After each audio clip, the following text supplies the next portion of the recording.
প্রাণ খুলে আওয়াজ করে বলি আলহামদুলিল্লাহ।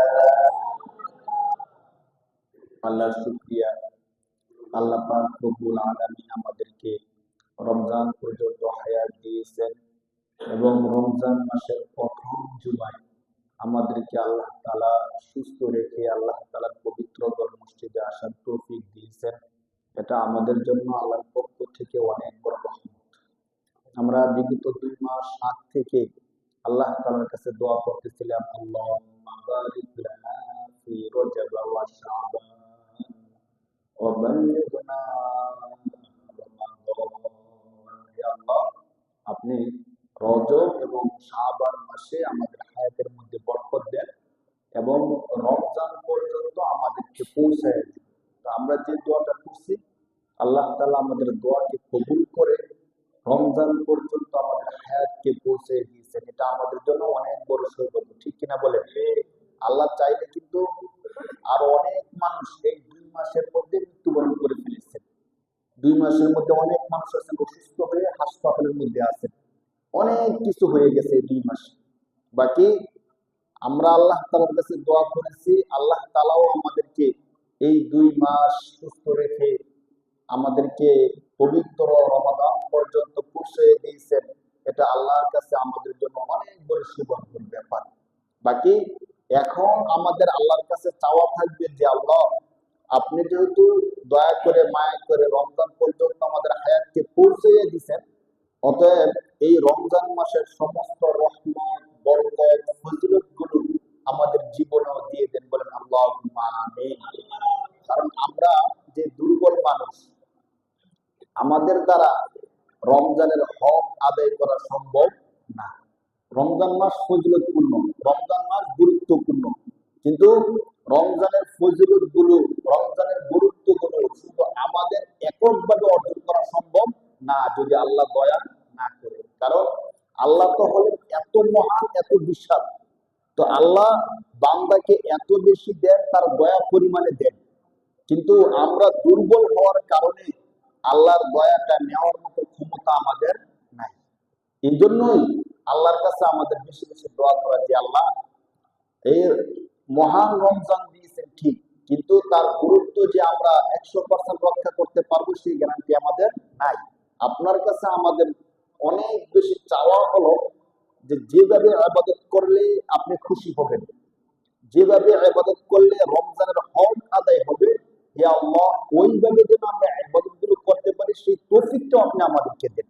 রমজান তো দিয়েছেন ঠিক আছে, বাকি রমজানের হক আদায় করে যেন ইবাদত করতে পারি সেই তৌফিকটা আমাদেরকে দেন। কারণ হাদিস শরীফের মধ্যে আসছে, তিরমিজি শরীফের হাদিস, রাসূল সাল্লাল্লাহু আলাইহি ওয়াসাল্লাম বলেন, ওই ব্যক্তির থেকে দুর্ভাগা আর কেউ নাই যার জীবনে রমজান আসছে, এই মহান রমজান পাওয়ার পরেও রমজান শেষ হয়ে গেছে কিন্তু তার গুনাহ শেষ হয় নাই। তিরমিজি শরীফের হাদিস। আল্লাহ রাসূল বলেন যে কোন ব্যক্তির জীবনে রমজান আসছে, আবার রমজান চলে গেছে, কিন্তু তার গুনাহগুলো কি হয় নাই? শেষ হয় নাই। তার থেকে দুর্ভাগা আর কেউ নাই। তাহলে আমরা দেখেন, আমাদের জীবনে রমজান আসছে, আজকে রমজানের প্রথম জুমা। আল্লাহ না করুক যদি আমাদের অলসতার কারণে, অবহেলার কারণে এমন হয় যে রমজান আসছে ঠিক, কিন্তু আমি আমার গুনাহগুলো ক্ষমা করাইতে পারলাম না, তাহলে আমার থেকে দুর্ভাগা আর কেউ হতে পারে না সত্যিকার অর্থে।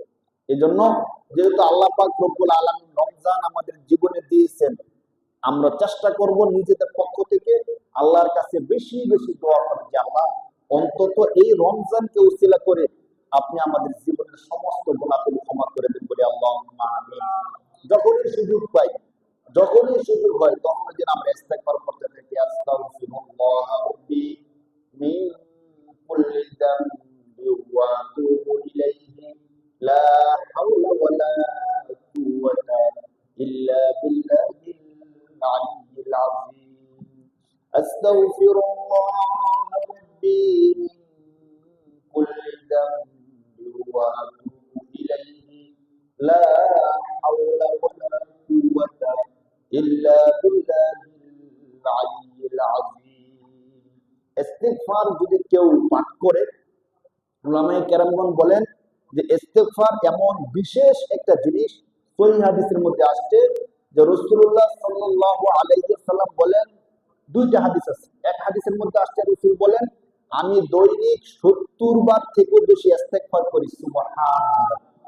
আরেক হাদিসের মধ্যে আসছে আল্লাহ রাসূল বলেন যে আমি দৈনিক 100 থেকেও আরো বেশি ইস্তেগফার করি, সুবহানাল্লাহ। একটু চিন্তা করে দেখেন, আমরা মানুষ হিসাবে 24 ঘন্টার মধ্যে অধিকাংশ সময় গুনার মধ্যে লিপ্ত থাকি। হ্যাঁ, হয়তো সরাসরি গুনাহ করি, নয়তো শয়তানের ধোঁকায় কোনো না কোনো ভাবে গুনাহ হয়েই যায় আমাদের থেকে। কিন্তু আল্লাহ রাসূল সাল্লাল্লাহু আলাইহি ওয়াসাল্লাম আমাদের বিশ্বাস এবং ঈমানের দাবি হলো সমস্ত নবীরা মাসুম, নিষ্পাপ। সমস্ত নবীরা কি ভাই? নিষ্পাপ, মাসুম, সমস্ত নবীরা। তো সমস্ত নবীদের মধ্যে আমাদের নবী তো আরো বেশি শ্রেষ্ঠ। তো আমাদের নবী তো আরো বেশি কি? মাসুম। শুধু মাসুম না, আল্লাহ পাক রব্বুল আলামিন সূরা নাজিল করে 26 নম্বর পারার সূরা ফাতাহ, ইন্না ফাতাহনা লাকা ফাতহাম মুবিনা। এই সূরা নাজিল করে আল্লাহ রাসূল সাল্লাল্লাহু আলাইহি সাল্লামকে বলতেছেন, ইন্না ফাতাহনা লাকা ফাতহাম মুবিনা লিয়াগফিরা লাকাল্লাহু মা তাকদ্দামা মিন যামবিকা ওয়া মা তাআখার। আল্লাহ তাআলা এই মেসেজটা দিতে চাচ্ছেন যে নবী আপনি তো মাসুম, ঠিক আছে, বাকি কখনো যদি এমন হয় যে ভবিষ্যতে একটু ভুল হয়ে যাচ্ছে বা হওয়ার সম্ভাবনা আছে, ওই বিষয়গুলো আমি আল্লাহ অগ্রিম ক্ষমা করে দিলাম, সুবহানাল্লাহ। এই ঘোষণা কার? আল্লাহ। এই ঘোষণা কার? আল্লাহ নবীজিকে বলতেছে যে আপনি তো এখন মাসুম, বাকি ভবিষ্যতে ভুল হওয়ার সম্ভাবনা যদি থাকে ওইটাও আমি আল্লাহ অগ্রিম ক্ষমা করে দিলাম। কেমন নবী আমাদের নবী? ওই নবী যার কোনো গুনাহ নাই, গুনাহ হলে অগ্রিম আল্লাহ ক্ষমা করে রাখছেন। ওই নবী দৈনিক 70-এর থেকে বেশি কি পড়তেন? ইস্তেগফার কেন পড়ে? গুনাহ থেকে ক্ষমা চাওয়ার জন্য তো পড়ে, আস্তাগফিরুল্লাহ, আল্লাহ আমি আপনার কাছে গুনাহ ক্ষমা চাই। তো চিন্তা করে দেখেন, নবীর কোনো গুনাহ নাই, আবার গুনাহ হওয়ার আগে আল্লাহ কি করে রাখছেন? অগ্রিম ক্ষমার ঘোষণা দিয়ে দিচ্ছেন। ওই নবী হাদিস শরীফের মধ্যে আসছে যে আল্লাহ রাসূল বলেন আমি দৈনিক 70-এর থেকে বেশি ইস্তেগফার করি। আর আমরা যারা 24 ঘন্টা গুনার মধ্যেই থাকি, কথা বললে গুনাহ হয়, হাঁটতে গেলে গুনাহ হয়, দোকানে বসলে গুনাহ হয়, যা করি আমাদের গুনার কোনো কি নাই, সীমা নাই। আমরা কতবার ইস্তেগফার করি? তা বাকি মুফাসসিরিন কেরামগণ বলেন আমরা ইস্তেগফার করি গুনাহ ক্ষমার জন্য। আর আল্লাহ রাসূল যে ইস্তেগফার করতেন, এই ইস্তেগফারের মূল মর্ম ছিল ইস্তেগফার যে যত বেশি করে তার সম্মান তত বেশি বৃদ্ধি পায়। তো আল্লাহ রাসূল বেশি বেশি ইস্তেগফার করতেন যাতে আল্লাহ রাসূলের মর্যাদা আল্লাহর দরবারে আরো বেশি কি হয়ে যায়? বৃদ্ধি হয়ে যায়। এই জন্য ওলামায়ে কেরামগণ বলছেন কোন ব্যক্তি যদি এখন মানুষ বান্দা উম্মত যারা ইস্তেগফার করবে তাদের অনেকগুলো ফায়দা। এক নাম্বার ফায়দা হলো গুনাহগার ব্যক্তি যখন ইস্তেগফার করবে আল্লাহ তাআলা তার গুনাহগুলো ক্ষমা করে দিবেন, সুবহানাল্লাহ। দুই নাম্বার, সে যে গুনাহগুলো করছে ওই গুনাহগুলোর পরিবর্তে আল্লাহ তাআলা সওয়াব দ্বারা পরিবর্তন করে দিবেন, সুবহানাল্লাহ। তিন নাম্বার, তার মর্যাদা বৃদ্ধি করে দিবেন। আল্লাহ তাআলার দরবারে যে ইস্তেগফার করে তার মর্যাদা অনেক বেশি বাড়ায় দিবেন। তিন নাম্বার। চার নাম্বার, আরেকটা বড় ফজিলত হলো কোন ব্যক্তি যদি বেশি বেশি ইস্তেগফার করে আল্লাহ তাআলা তার রিজিকের সমস্ত টেনশন গুলো দূর করে দিবেন, সুবহানাল্লাহ।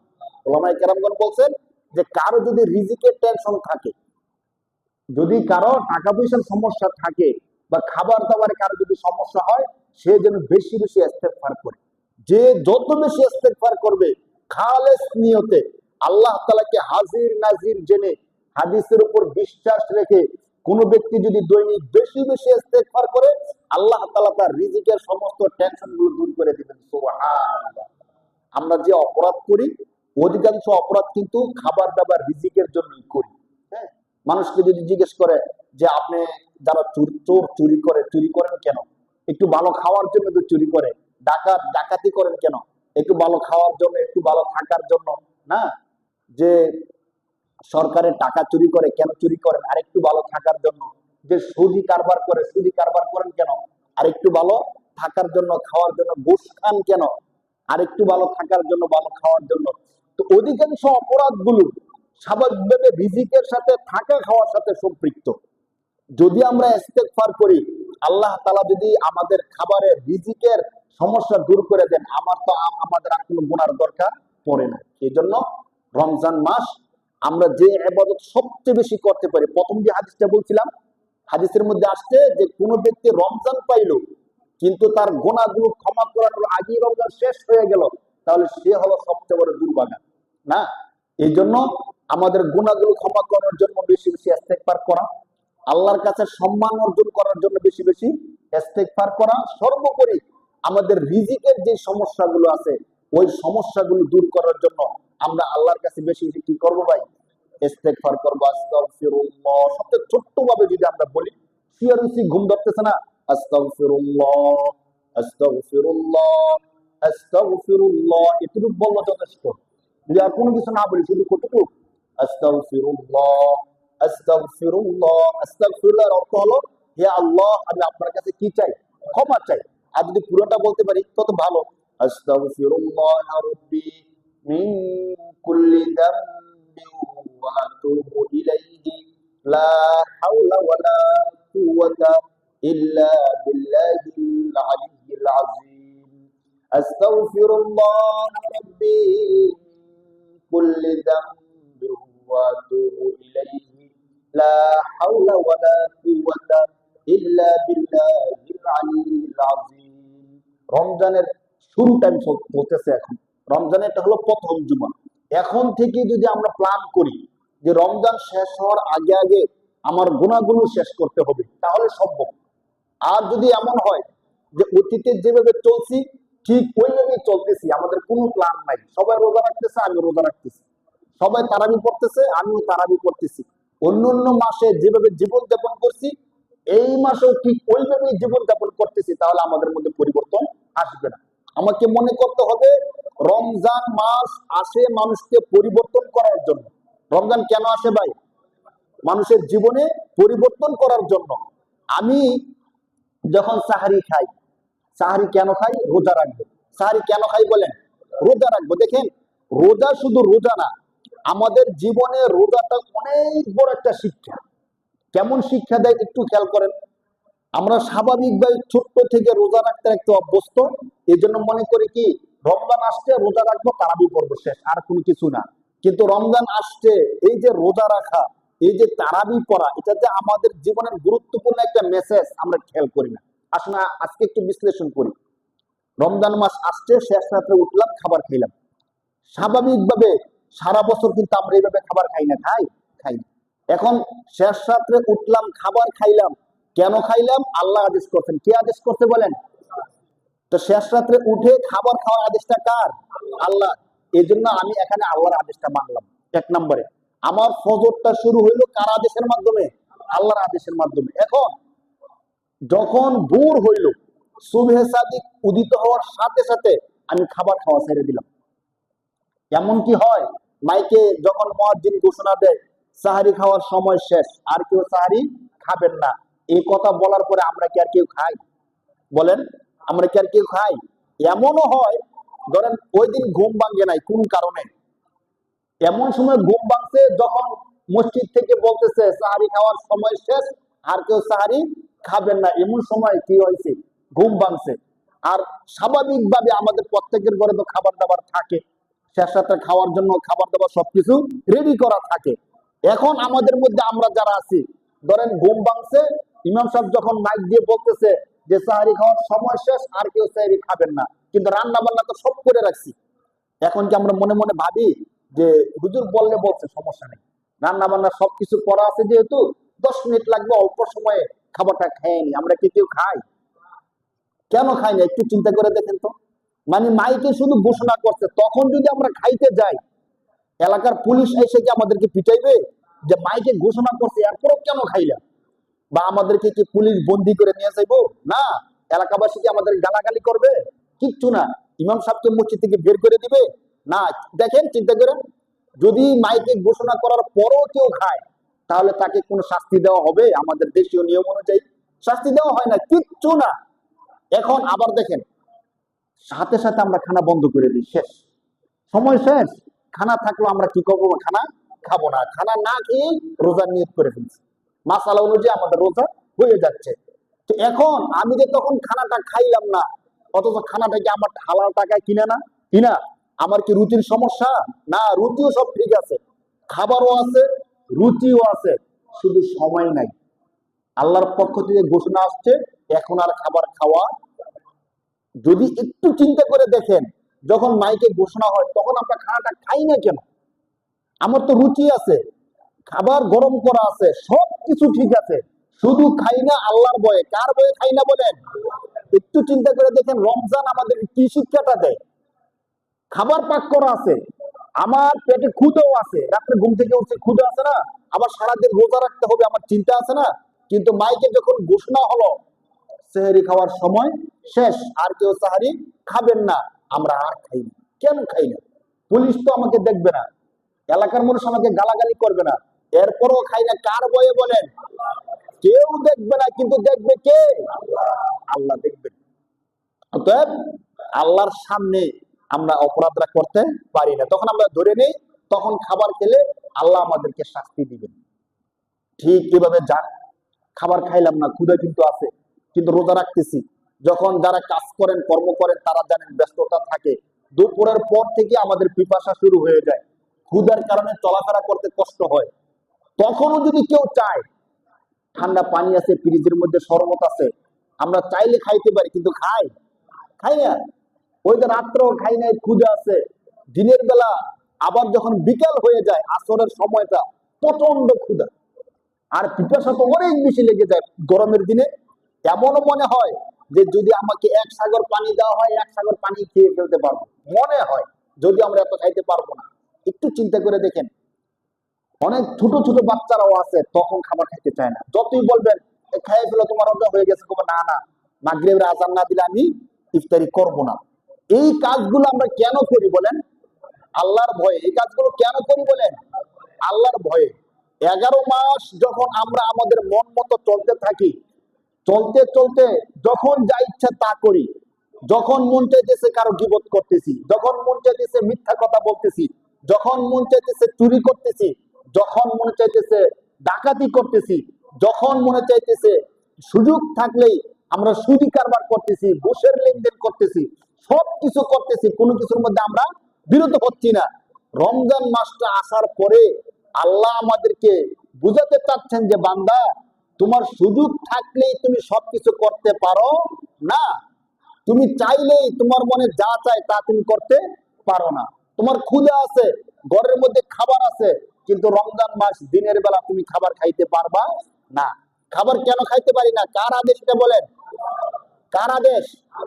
এখন খাবার যদি খাই আমাদের গুনাহ হবে, আর তো কিচ্ছু হবে না।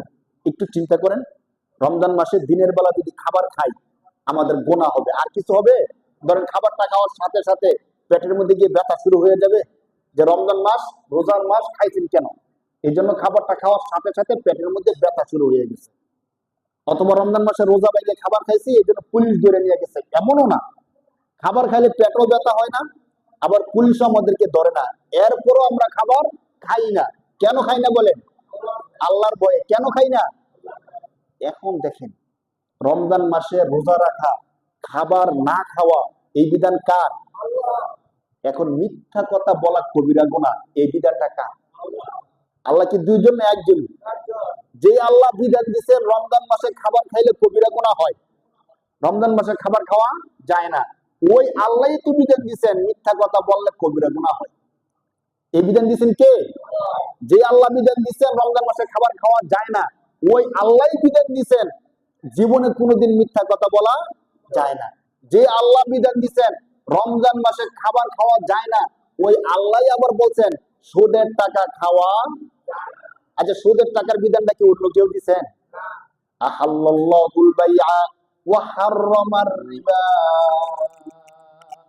কোরআন শরীফের 3 নম্বর পারার 6 নম্বর পৃষ্ঠা, সূরাতুল বাকারা, স্পষ্ট আকারে আল্লাহ বলছেন, বান্দা, আহাল্লাল্লাহুল বাইআ, ব্যবসা বাণিজ্য, এই সমস্ত যত লেনদেন আছে সবকিছুকে তোমাদের জন্য আমি আল্লাহ হালাল করছি। যত রকমের ব্যবসা বাণিজ্য আছে সমস্ত রকমের ব্যবসা বাণিজ্যকে আমি আল্লাহ কি করলাম? হালাল করলাম। ও হাররামার রিবা, এবং সুদের যত কারবার আছে সমস্ত কারবার গুলো আমি আল্লাহ হারাম করছি। কে হারাম করছে? বলছে আহাল্লাহু। আহাল্লাহ, এখানে আল্লাহর নামটা চলে আসছে, দেখেন। তাহলে সুদের কারবারটা সরাসরি হারাম করছেন কে? রমজান মাসে খাবার খাওয়াটা নিষেধ করছেন কে? একজন তো আল্লাহ। এখন বলেন মুসলমান রমজান মাসে খাবার খাই না কারণ আমি মুসলমান, এই মুসলমানই আবার সুদের কারবার করে কি করে না? তাহলে কেমন বলে বলেন? তাহলে আমি আল্লাহর একটা বিধান মানলাম আর একটা বিধান, আমি যেই মুসলমান আল্লাহকে ভয় পেয়ে রমজান মাসে দিনের বেলা খাবার খাইলাম না, কিন্তু আবার সুদের টাকাটা খাইলাম। অথচ দেখেন রমজান মাসের রোজা তো অনেক গুরুত্ব, রোজা যদি কেউ ভেঙে ফেলে ইচ্ছা করে, তাহলে মাসআলা অনুযায়ী তাকে পরবর্তীতে এই একটা রোজার জন্য অন্তত 60টা রোজা 2 মাস রোজা রাখতে হয়। একটা রোজার জন্য কয়টা রোজা? 60টা রোজা রাখতে হয় ইচ্ছাকৃত ভাবে কেউ যদি রোজা একটা ভেঙে ফেলে। ঠিক আছে, এই জন্য কেউ আমরা রোজা ভাঙি না, কারণ একটা রোজা বাংলায় কয়টা রোজা রাখতে হবে? 60টা রোজা রাখতে হবে। কিন্তু এই মুসলমানটাই আবার সুদের কারবার করে কি করে না? হাদিস কি ভয়ঙ্কর হাদিস আসছে দেখেন, হাদিসের মধ্যে আসছে রাসূল সাল্লাল্লাহু আলাইহি সাল্লাম বলেন, কেউ যদি সুদের 1 টাকা খায় সে যেন তার জন্মদাত্রী মায়ের সাথে জিনা করলো, বলেন নাউজুবিল্লাহ। এর চেয়ে বড় ভয়ঙ্কর কাজ কি আর আছে? চিন্তা করে দেখেন একটু। আল্লাহ পাক রব্বুল আলামিন ওই পৃষ্ঠার মধ্যেই আল্লাহ তাআলা বলতেছেন যে হে বান্দা, তোমরা সুদি কারবারটা ছেড়ে দাও। যারা যারা এখনো সুদি কারবার করতেছো, সুদি কারবারটা ছেড়ে দাও, এই কথা বলতেছেন কে? একটু বলার পরে আল্লাহ বলতেছেন ফাইল্লাম তাফআলু ফাদানু বিহারবিন মিনাল্লাহি ওয়া রাসূলি। আল্লাহ যদি কোনো ভয়ঙ্কর বিধান দিয়ে থাকেন তাহলে এখানে আল্লাহ তাআলা দিচ্ছেন সুদের মধ্যে। আল্লাহ বলতেছেন বান্দা, আমি আল্লাহ বলতেছি সুদি কারবার ছেড়ে দাও। যদি আমি আল্লাহর কথা না শোনো, সুদি কারবার না ছাড়ো, ফাইল্লাম তাফআলু, যদি তোমরা সুদের কারবার না ছাড়ো, ফাজানু বিহারবিন মিনাল্লাহি ওয়া রাসূলি, তাহলে আল্লাহ এবং আল্লাহর রাসূলের সাথে তোমাদের যুদ্ধের ঘোষণা, বলেন নাউজুবিল্লাহ। এটা কি সম্ভব? আল্লাহ আল্লাহ রাসূলের সাথে যুদ্ধ করে কেউ কি টিকে থাকতে পারবে ভাই দুনিয়ার মধ্যে? এই দুনিয়া বানাইছেন কে? আমাদেরকে সৃষ্টি করছেন কে? আমি কি আপনাদেরকে কোনো জাল হাদিস বললাম নাকি কোরআনের আয়াত বললাম? দেখবেন সূরা বাকারা 3 নম্বর পারার 6 নম্বর পৃষ্ঠায় স্পষ্ট করে লেখা আছে, ফাইল্লাম তাফআলু ফাদানু বিহারবিন মিনাল্লাহি ওয়া রাসূলি। বান্দা, যদি সুদি কারবার না ছাড়ো, আমি আল্লাহ এবং আমার রাসূলের সাথে তোমাদের যুদ্ধের ঘোষণা। তাহলে যে আল্লাহ পৃথিবী বানাইলেন, আমাদেরকে সৃষ্টি করছেন কে? যে সৃষ্টি করছে তার সাথে কি আমাদের ক্ষমতা চলবে বলেন? দুনিয়ার পরাশক্তির সাথে হলে এক কথা, হয়তো সে পারবে না তো আমি পারবো, কিন্তু যিনি পৃথিবী বানাইলেন, যিনি আমাদেরকে সৃষ্টি করছেন, তার সাথে যুদ্ধ করে কেউ টিকে থাকতে পারবে ভাই? এখন চিন্তা করেন, এরপরও যদি আমরা না বুঝি, হাসরের ময়দানে যাওয়ার পরে আল্লাহ যদি বলেন যে তোমার কানের মধ্যে কথাগুলো আসছিল তুমি কেন শুনলা না? এই প্রথম রমজানের প্রথম জুমায় আমরা এই কথাগুলো এখন এই জন্য বলতেছি যে রমজান শেষ হওয়ার পরে আমরা কে বেঁচে থাকবো কে বেঁচে থাকবো না আমরা কেউ জানি। আর এই রমজান আমাদের শেষ রমজান কিনা তাও আমরা জানি না। এর পরের রমজান আমরা যে পাবো কারো কাছে গ্যারান্টি আছে? কেউ বলতে পারবো যে এই রমজানে যদি গুনাহ ক্ষমা নাও হয়, হুজুর কোনো চিন্তা নাই, কেন পরের বছর যখন আবার রমজান আসবে তখন আমি আমার গুনাহগুলো ক্ষমা করাবো, এমন গ্যারান্টি কারো কাছে আছে ভাই? নাই তো। অতএব কথাগুলো একটু বুঝার চেষ্টা করি ভাই। এই কথাগুলো আমার না, এই কথাগুলো কার? সরাসরি আল্লাহর কথা ভাই, সরাসরি আল্লাহর কথা। আল্লাহ তাআলা কোরআন শরীফের মধ্যে এই কথাগুলো আমাদেরকে এই জন্যই বলে দিয়েছেন যাতে করে আমরা এখনই সতর্ক হয়ে যাই। পরবর্তী রমজান পাবো, সুদি কারবার ছাইরা দিব, তওবা করব, এই সময়টা যে আমার আসবে এই গ্যারান্টি আমার জীবনে নাই। অতএব রমজান মাস আসে মানুষকে পরিশুদ্ধ করানোর জন্য, রমজান মাস আসে মানুষকে মুক্ত করানোর জন্য, রমজান মাস মানুষের জীবনে রহমত, বরকত, নাজাত, মাগফিরাত নিয়ে আসে। কিন্তু আমি যদি আমার অতীতের গুনাহগুলো ছাড়তে না পারলাম, রমজানের আগে মিথ্যা কথা বললাম, এখনো মিথ্যা কথা বলি, রমজানের আগে সুদি কারবার করতাম, এখনো সুদি কারবার করি, রমজানের আগে মানুষের জমি জবরদখল করছি, এখনো এই কাজগুলো করি, রমজানের আগে যত অপরাধ করছি এই রমজান মাসেও সমস্ত অপরাধগুলো করি, তাহলে আপনাদের কি মনে হয় রমজানের রহমত, বরকত, ফজিলত কি আমাদের জীবনে আসবে? স্বাভাবিকভাবে আমরাই বুঝি রমজানের রহমত বরকত কি আসবে? আসবে না তো। তাহলে এমন হয়ে যাবে ওই রাসূল সাল্লাল্লাহু আলাইহি সাল্লামের হাদিস, তিরমিজি শরীফের হাদিস, যে কোন ব্যক্তির জীবনে রমজান আসছে কিন্তু সে গুনাহগুলো ক্ষমা করাইতে পারলো না, তাহলে তার থেকে দুর্ভাগা হতভাগা আর কেউ হতে পারে না। এজন্য ভাই, আমরা যারা মসজিদে আসছি, আমরা তো সবার আগে বিশ্বাস করি আল্লাহকে। কাকে বিশ্বাস করি ভাই? আল্লাহকে বিশ্বাস করি বলেই তো মসজিদে আসছি। যদি আল্লাহকে বিশ্বাস না করতাম মসজিদে আসতাম বলেন? আল্লাহকে বিশ্বাস করে এরপরে তো মসজিদে অনেকে আসছে না। এখনো অনেক মুসলমান আছে নামাজ পড়ে না, তো সে কি আল্লাহকে বিশ্বাস করে না? করে। তো আল্লাহকে বিশ্বাস করে তাদের মধ্যে অনেকে মসজিদে আসছে না। আর আমরা যারা আল্লাহকে 100% বিশ্বাস করি, তারা কোথায় আসছি? মসজিদে আসছি। ওই আল্লাহ আমাদেরকে বলতেছেন, বান্দা তোমার জীবনে আমি রমজান দিছি পরিবর্তনের জন্য, অতএব আগে তুমি যত গুনাহগুলো করছো সমস্ত গুনাহগুলো ছেড়ে দাও, আমি আল্লাহর কাছে তওবা করো, এই রমজান আমি তোমাদেরকে দিছি তোমাদের জীবনের সমস্ত গুনাহগুলো ক্ষমা করার জন্য। সুবহানাল্লাহ। এই জন্য ভাই, কে কি বলবে, কিভাবে বলবে, ওইগুলো দেখার সময় নাই। অনেকে মনে করে কি, ধরেন আমার দাড়ি নাই, দাড়ি রাখি নাই, তো রমজান মাস আসছে এখন থেকে আমি দাড়ি রাখা শুরু করে দিলাম ধরেন। তো অনেকে বলবো ওই দেখো রমজান মাস আসছে এই জন্য সে দাড়ি রাখতেছে। আগে নামাজ পড়তাম না, রমজান মাস আসছে এখন নামাজ পড়তেছি। আগে রোজা রাখতাম না, আগে ভালো কাজ করতাম না, রমজান মাস আসছে এখন ভালো কাজ করতেছি। তো কিছু কিছু মানুষ বলতে পারে যে রমজানের মুসল্লি, রমজান আসছে এখন সে ভালো হয়ে গেছে। ভাই, রমজান তো আসছেই মানুষকে ভালো করানোর জন্য, ঠিক কিনা বলেন?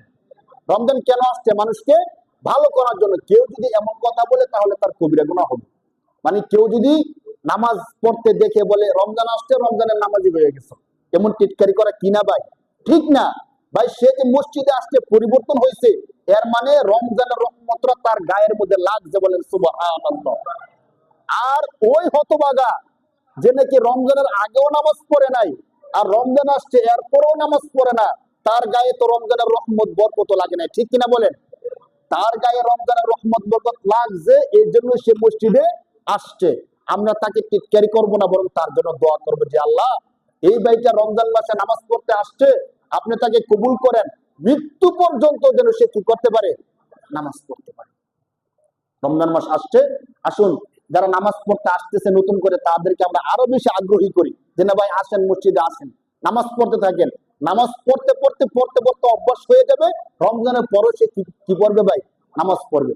আর আমরা যারা নামাজ পড়তে আসতেছি, আমরা নিয়ত করি যে আল্লাহ, এই রমজানে আপনি আমাকে নামাজ পড়ার সুযোগ দিচ্ছেন, আপনার কাছে আমাদের আবদার, মৃত্যু পর্যন্ত আপনি আমাদেরকে সমস্ত ইবাদত গুলো করার সুযোগ দেন, বলি আল্লাহুম্মা আমিন।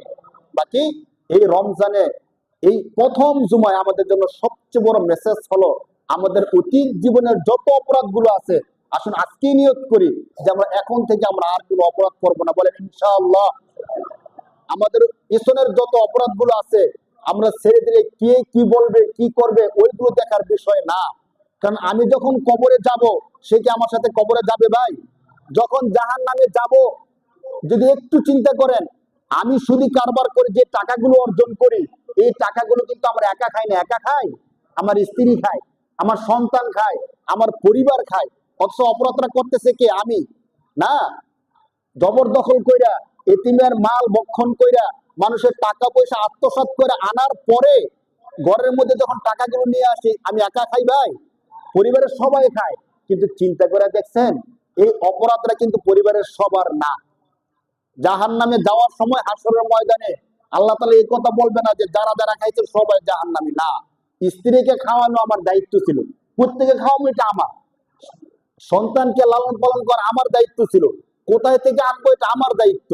চিন্তা করে দেখেন, আপনার সন্তানকে যদি আপনি বাড়িতে গিয়ে বলেন আজকে, আপনারা তো বলবেন না, সরব লজ্জায় বলবেন না আমি জানি, বাকি মনে মনে একটু ভাবেন, যারা আমরা অপরাধের মধ্যে লিপ্ত আছি, যদি আপনার স্ত্রীকে আজকে রাত্রে গিয়ে বলেন যে দেখো, তোমাদেরকে একটু ভালো খাওয়ানোর জন্য, একটু ভালো ফ্ল্যাটে রাখার জন্য আমি আত্মসাৎ করি, আমি সুদি কারবার করি, আমি সরকারি টাকা থেকে কিছু টাকা মাইরে নিয়ে আসি, এখন এই কাজটা কিন্তু আমার একার জন্য করি না, তোমার সুখের জন্য আমি করি।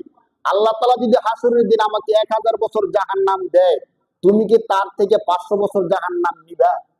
বেশি নিতে হবে না, তুমি শুধু 500 বছরের জাহান্নাম নিবা। কারণ এই টাকাটা তো আমি খাই না, এই ফ্ল্যাটে তো আমি একা থাকি না, তোমাকেও রাখি, আপনারা কি মনে করেন স্ত্রী যদি সুস্থ হয়, ভালো থাকে, মেজাজ বুদ্ধি ভালো থাকে, সে কি রাজি হবে? 500 বছর জাহান্নাম আপনি কি সহজ মনে করছেন নাকি? স্ত্রী বলবে আপনি বিয়ে করছেন, কিভাবে খাওয়াবেন, হালাল খাওয়াবেন, এটা আপনার দায়িত্ব। আপনাকে তো আমি বলি নাই যে আপনি সুদি কারবার করেন। এমনও স্ত্রী আছে স্বামীকে নিষেধ করে যে প্রয়োজনে আমরা ডাল ভাত খাবো, কিন্তু আপনি সুদি কারবার করবেন না। প্রয়োজনে একবেলা না খেয়ে থাকবো, কিন্তু অন্য টাকা হক মেরে আপনি নিয়ে আসবেন না। অনেক স্ত্রী এমন আছে, কিন্তু আমরা স্বামীরা তার কথাগুলো শুনি না। অনেক স্ত্রী আছে চুপ থাকে, কিছু বলতে গেলে সমস্যা হবে, ঝামেলা বাঁধবে, এই জন্য চুপ থাকে। যদি বলে যে সুদি কারবার করেন কেন, মানুষের টাকা মেরে আনেন কেন, তখন বলবে তোমারটা আনি, তুমি তোমার বাবার থেকে আনিয়া দাও, তাহলে আমি আর করবো না। বলেন নাউজুবিল্লাহ। সর্বোপরি কথা হলো, এই অপরাধগুলো আমরা যখন করি, তখন এই অপরাধের শাস্তি আমি একাই পাবো। এই অপরাধের শাস্তি আমার স্ত্রী না, আমার সন্তান নিবে না। নয়তো বিশ্বাস না করলে আপনার সন্তানকে বলেন যে আমি যে এই সুদি কারবার দিয়া মানুষের জমি জবরদখল কইরা এই যে সম্পদ গড়লাম, এই সম্পদগুলোর কারণে হাসরের ময়দানে আল্লাহ আমাকে জাহান্নাম দিলে, বাবা তুমি কি জাহান্নামের একটা ভাগ নিবা? সে কি নিব বলেন? নিবে না। কয়েকদিন আগে সোশ্যাল মিডিয়া একটা দেখছেন না ভিডিও, যে তার বাবা সরকারি অনেক কিছু জমি জবরদখল করার পরে তার বাবা আছে এখন জেলে। এখন তাকেও যখন গ্রেফতার করে জেলে নেওয়া হয়েছে, তখন সাংবাদিকরা তার সামনে যখন ক্যামেরা ধরছে, তো সে বলতেছে যে আমার বাবা অপরাধ করছে, সরকারি জমি আমার বাবা নিছে, আমি তো কোনো কিছু করি নাই, এই সম্পদ আমার বাবা আমাকে দিয়ে গেছে, আমাকে কেন গ্রেফতার করা হলো? এটা কি দুনিয়াতে না আখেরাতে? দুনিয়ায়। দুনিয়ায় সাংবাদিকের সামনে সে বলতেছে অপরাধ আমার বাবা করছে, আমাকে কেন গ্রেফতার করা হলো? যারা দেখেন নাই দেখবেন। তো দুনিয়ার মধ্যে সন্তান বলতেছে অপরাধ বাবার, আমার না। আখেরাতে যখন জাহান্নামটা দেখবে চোখের সামনে, তখন কি সে বলবে যে আল্লাহ, বাবা তো আমাদের জন্য এই খারাপ কাজগুলো করছে, অতএব বাবাকে একা জাহান্নামে দিয়ে না, 1000 বছরের মধ্যে 500 বছর বাবাকে দেন, 500 বছর আমাকে দিন, এই কথা কোনো সন্তান বলবে ভাই? বলবে না। তাহলে সুস্থ থাকার জন্য হালাল টাকা অল্প দিয়ে তো চলে। হয়তো মাছ গোস্ত অনেক বেশি খাইতাম, সপ্তাহে একটু কম খাই। আল্লাহ তাআলা যদি রিজিক দেন, তাহলে কেউ কি রিজিক ছিনিয়ে নিতে পারবে ভাই? পারবে না। এজন্য আসুন নিয়ত করি, রমজানের এই প্রথম সময়ে আমরা আমাদের জীবনের সমস্ত অপরাধগুলো ছেড়ে দেবো বলেন ইনশাআল্লাহ। এখন তো শুধু এখন না, রমজান আসার কারণে দেখবেন অনেক দোকানের মধ্যে পর্দা টাঙাই দেওয়া হয়েছে। কেন পর্দা টাঙাই দিচ্ছেন? হুজুর মানুষের সামনে খাইতে খারাপ লাগে না? যদি পর্দা না থাকে, চায়ের দোকানগুলোতে, খাবারের দোকানগুলোতে দেখবেন সবগুলো দোকানের সামনে কি আছে ভাই? আপনারা কি দেখছেন নাকি দেখেন নাই? নাকি আমি এমনি এমনি বলতেছি? পর্দা আছে নাকি নাই? পর্দা দিচ্ছেন কেন প্রশ্ন করেন। হুজুর রমজান মাস, দিনের বেলা মানুষ খাবার খাবে, চা খাবে, বিড়ি খাবে, পান খাবে, মানুষের চোখের সামনে খাইলে খারাপ দেখা যায় না, এর জন্য পর্দা টাঙাই দিছি, ভিতরে খাবে যাতে দেখা না যায়। যদি হিন্দুরা খায় তাহলে তো কোনো সমস্যা নেই। বাকি মুসলমান, তুমি মানুষ দেখলে খারাপ দেখা যায়, মানুষ বলবে যে আব্দুর রহিমের ছেলে, আব্দুল করিমের ছেলে, দেখে আসছি দিনের বেলা হোটেলে বসে বসে খাইতেছে, এই জন্য তুমি পর্দা টানাই দিছ। কার থেকে বাঁচার জন্য? মানুষের মুখ থেকে বাঁচার জন্য। ভাই তুমি মুসলমান হয়ে মানুষের চোখ থেকে বাঁচার জন্য পর্দা টানাইয়া পর্দার ভিতরে খাইতেছ। তুমি কি জানো না ওই পর্দার ভিতরে আমার আল্লাহ দেখে? পর্দার ভিতরে মানুষ দেখে না, কিন্তু দেখে কে? আল্লাহ দেখে কি দেখে না বলেন? শুধু আল্লাহ দেখে না, আল্লাহ বলেন, তিরমিজি শরীফের এক হাদিসের মধ্যে আসছে যে একবারে বিদুগুটে অন্ধকার, আমাবস্যার রাতের কালো অন্ধকারে কালো একটা পিপিলিকা যখন হাঁটে, ওই পিপিলিকাকে আমি আল্লাহ দেখি। শুধু দেখি না, ওই পিপিলিকার পায়ের আওয়াজ পর্যন্ত আমি আল্লাহ শুনি। সুবহানাল্লাহ। আর তুমি তো দোকানের সামনে ছোট একটা পর্দায় দিচ্ছ, সেখানে কি আল্লাহ দেখে নাকি দেখে না বলেন?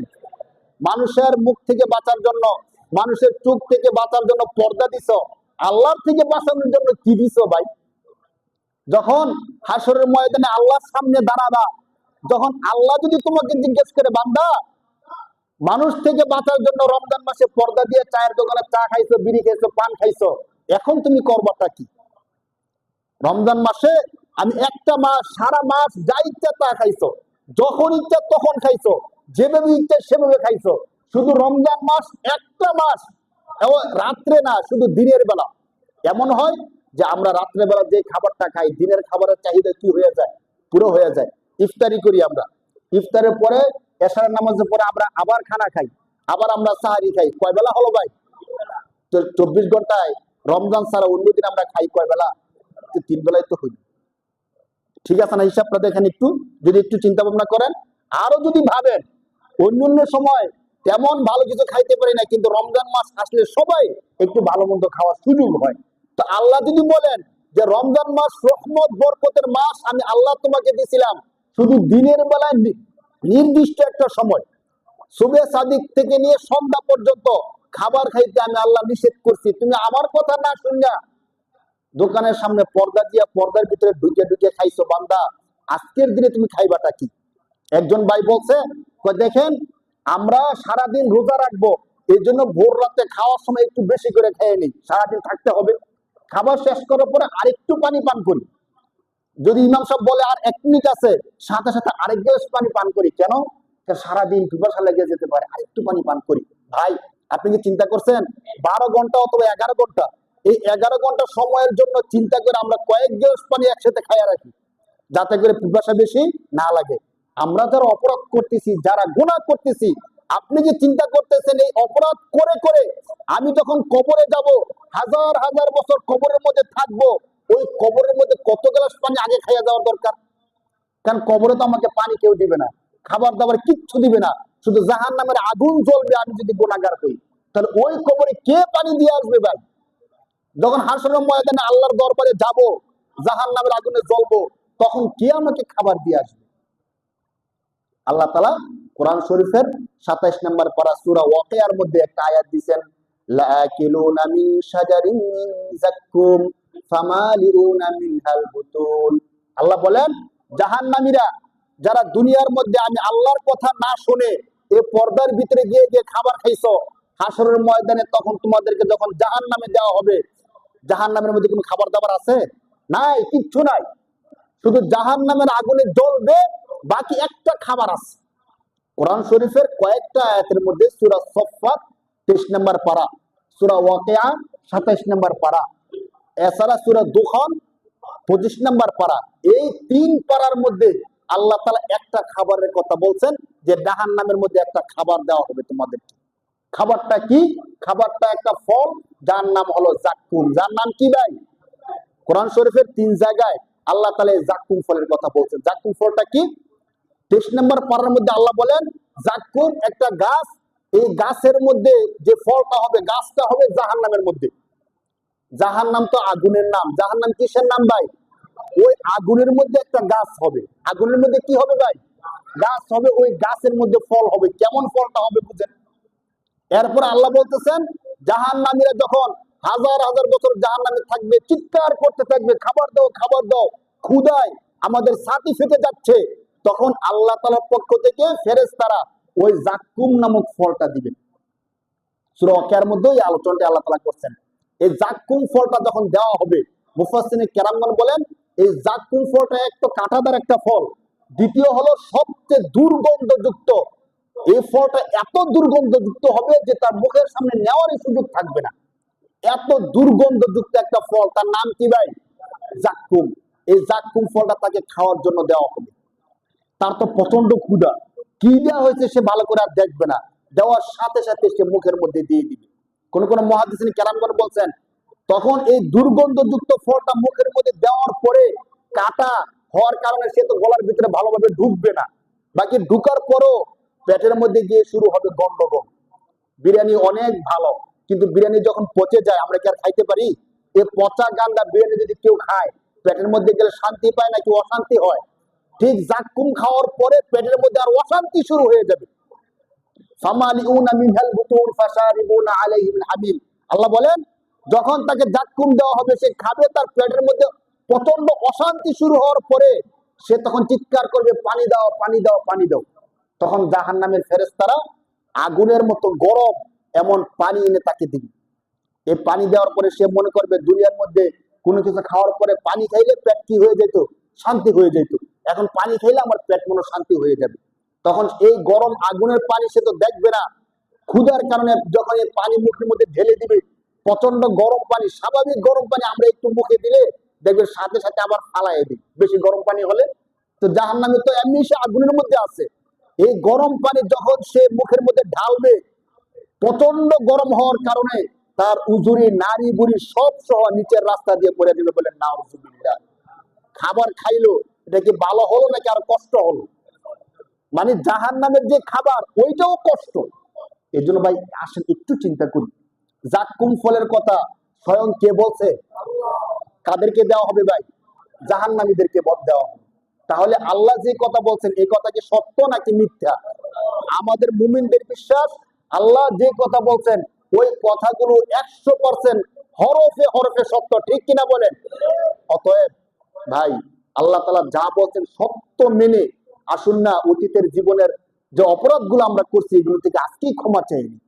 হায়াত মৌতের কথা বলা যায় না, এখনই ক্ষমা চেয়ে আমরা যদি অতীতে মিথ্যা কথা বলতাম মিথ্যা কথা ছেড়ে দেই, সুদি কারবার করলে সুদি কারবার ছেড়ে দেই, ঘুষের লেনদেন করলে ওইগুলো ছেড়ে দেই, যদি আমার ব্যবসার মধ্যে আমি কোনো অপরাধ করে থাকি, 1 টাকাটা মাল কিনে 10 টাকা বিক্রি করা, এটা কি ঠিক বলেন? ঠিক না। কারণ ব্যবসায়িক একটা সিস্টেম আছে যে একটা মাল কত টাকা দিয়ে কিনবে, কত টাকা বিক্রি করবে। কিন্তু রমজান মাস আসলে আমরা কিছু মানুষ এমন হয়ে যায় যে 1 টাকাটা মাল কিনলে 20 টাকা পর্যন্ত এই মালটা বিক্রি করি। কেন? রমজান মাস, সারা বছর তো স্বাভাবিক ব্যবসা করছি, রমজান মাসকে একটু ব্যবসা না করলে হয়? সবাই তো অনেক বেশি ইনকাম করে, তো রমজান মাসে আমাদেরকে বেশি ইনকাম করতে হয়। ভাই যদি এমন হয় যে আপনি অস্বাভাবিক মূল্য রাখেন তাহলে আপনিও গুনাহগার হবেন। অস্বাভাবিক মূল্যের দরকার নাই, রমজান মাসে এমনি একটু বেচা বিক্রি বেশি হয়, যদি আল্লাহ বরকত দেন তাহলে কেউ কি সেটাকে শেষ করতে পারবে? ভাই আসুন আল্লাহর কাছে আমরা বরকত চাই। যত রকমের অপরাধ আছে সমস্ত অপরাধ থেকে আজকে থেকে তওবা করি। রমজান মাস 5টা কাজ আমরা একটু বেশি বেশি করতে পারি। মুহাদ্দিসিন কেরামগণ বলছেন রমজান মাসে কেউ যদি 5টা কাজ একটু বেশি বেশি করে তাহলে তার জীবনে যে অপরাধ গুনাহগুলো আছে ওই গুনাহগুলো আল্লাহ তাআলা চাইলে ক্ষমা করে দিতে পারেন। 1 নাম্বার, এই রমজান মাসের এখন থেকেই আমরা একটু বেশি বেশি কোরআন তেলাওয়াত করতে পারি। কি করতে পারি ভাই বলেন? বেশি বেশি কোরআন তেলাওয়াত করতে পারি। যেখানেই থাকি যদি আমাদের হাতে কোরআন শরীফ থাকে, কোরআন শরীফ দেখে, অনেকের মোবাইলের মধ্যে কোরআন শরীফ আছে, মোবাইল থেকে কোরআন শরীফ তেলাওয়াত করা যায়, কোনো সমস্যা নাই। যদি আপনার ওযু থাকে স্ক্রিনের মধ্যে টাচ করতে পারবেন, ওযু না থাকলে টাচ করতে পারবেন না, বাকি কোরআন শরীফ কি করা যায়? তেলাওয়াত করা যায়। বেশি বেশি আমরা কোরআন তেলাওয়াত করব রমজান মাসে। 2 নাম্বার, বেশি বেশি ইস্তেগফার করব। যে আলোচনাটা আমরা শুরুতে করছিলাম, কোনো ব্যক্তি যদি ইস্তেগফার করে আল্লাহ তাআলা তার গুনাহগুলো ক্ষমা করে দেন, আল্লাহ তাআলা তার সম্মান বৃদ্ধি করে দেন, আল্লাহ তাআলা তার রিজিকের সমস্ত সমস্যাগুলো সমাধান করে দেন, বলেন সুবহানাল্লাহ। 3 নাম্বার, ছোট্ট ছোট্ট যে দোয়াগুলো আছে ওই দোয়াগুলো জিকিরগুলো আমরা বেশি বেশি করতে পারি। লা ইলাহা ইল্লাল্লাহ, সুবহানাল্লাহ, আলহামদুলিল্লাহ, আল্লাহু আকবার, এই জিকিরগুলো আমরা বেশি বেশি করতে পারি। বুখারী শরীফের একটা হাদিস আসছে, রাসূল সাল্লাল্লাহু আলাইহি সাল্লাম বলেন যে আল্লাহর কাছে সবচেয়ে গুরুত্বপূর্ণ তাসবিহ দোয়া হলো সুবহানাল্লাহি ওয়া বিহামদিহি সুবহানাল্লাহিল আযীম। সবাই একবার বলেন সুবহানাল্লাহি ওয়া বিহামদিহি সুবহানাল্লাহিল আযীম, সুবহানাল্লাহি ওয়া বিহামদিহি সুবহানাল্লাহিল আযীম। 3 নাম্বার গেল। 4 নাম্বার, 5 ওয়াক্ত নামাজ, তারাবির নামাজ আমরা সবাই জামাতে পড়ার চেষ্টা করব বলি ইনশাআল্লাহ। বিশেষ করে আপনাদের কাছে আমার আবদার হবে যারা 2টা তারাবি পড়ছেন, প্রথম রমজান প্রথম তারাবি এবং এর পরের তারাবি দুটো যারা পড়ছেন তাদের 3 পারা তেলাওয়াত হয়ে গেছে, বলেন আলহামদুলিল্লাহ। আপনারা নিয়ত করেন যেহেতু 3 পারা হয়ে গেছে তাহলে এরপরে যতগুলো তারাবি আছে কোনো তারাবি মিস করব না, বলেন ইনশাআল্লাহ। প্রথম 6 দিন 1.5 পারা করে পড়া হবে, একটু দেরি হইতেছে কষ্টের কোনো কারণ নাই। 6 দিনের পর থেকে আমরা পড়বো 1 পারা। কয় পারা? তখন আরেকটু তাড়াতাড়ি হবে।